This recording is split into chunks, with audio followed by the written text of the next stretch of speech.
Okay, all I'm going to ask you is, if you don't mind, to please, I'm just going to dribble the cards like that, and I'm going to ask you to please say stop anywhere you want.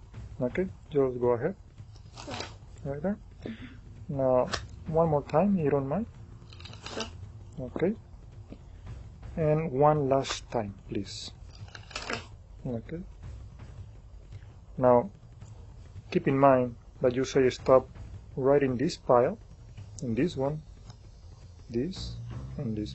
Well, you know, nice job. And actually, you don't only found the aces, but you also found the kings as well. Nice job.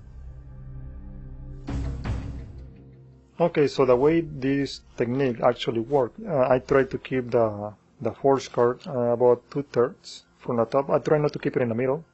It's on the upper half, so it's easier for me to identify it. And the actual secret is that this is, I cut 1 millimeter right here with a scissors. I try to do it in one single cut, but sometimes it's better to use a pencil and write the line over here underneath.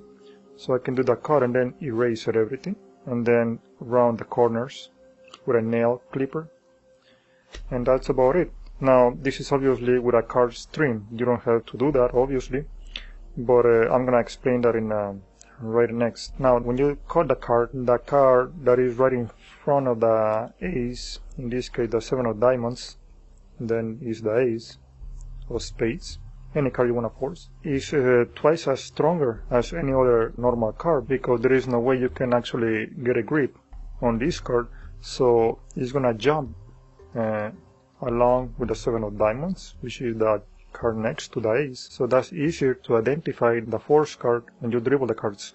To have an easy dribble, it's imperative that you bend the cards this way, because if they are like this, the dribble is gonna be more complicated. At least it is for me. So I try to bend it this opposite way, so it is smoother for my thumb to have a smooth dribble. Maybe not a perfect one, but at least it's easier for a thumb not to have a really sloppy dribble. So it's gonna be easier to identify the selection of the force card, just because it's trimmed 1 millimeter. It is important, so it's not that obvious. And also check the white borders, because sometimes it's not perfectly aligned, the printing, so this side of the white border, it may be thicker than this other side, so you don't want to cut the narrow line. That's it for an explanation for this method. So there is another way you can actually do a dribble force without using gimmick cards. Well, this is in a way gimmick because it's cut, it's trimmed. But for example, I want to force the king of spades. I have it on top. I try to cut at least half of it, then I cut half, and then I keep cutting a little bit more chunks, and then I keep a pinky braid right above the force card. And at this point I try not to keep it straight like this, because the spectator, they can see by them moving a little bit to the side, they can see the huge thumb break right here. So I'd rather bevel the cards a little bit inward, so this hand can conceal better. And all you need to do is, as soon as you hear the spectator saying the first letter of the word, whatever, stop, you just let go everything. If not, you have to release. You want to say stop somewhere above the break, then just drop everything. But you try to go slowly, obviously, so you don't reach the break, the thumb break, until you even hear the first letter of the word stop.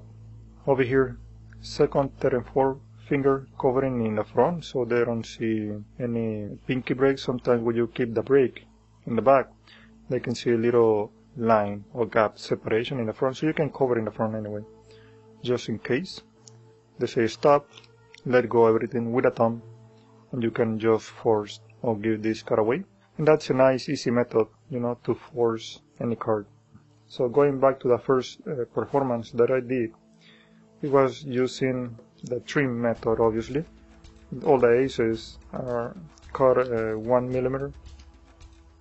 I tried to place one ace on top, one ace in the middle, and the other aces in the middle of the middle.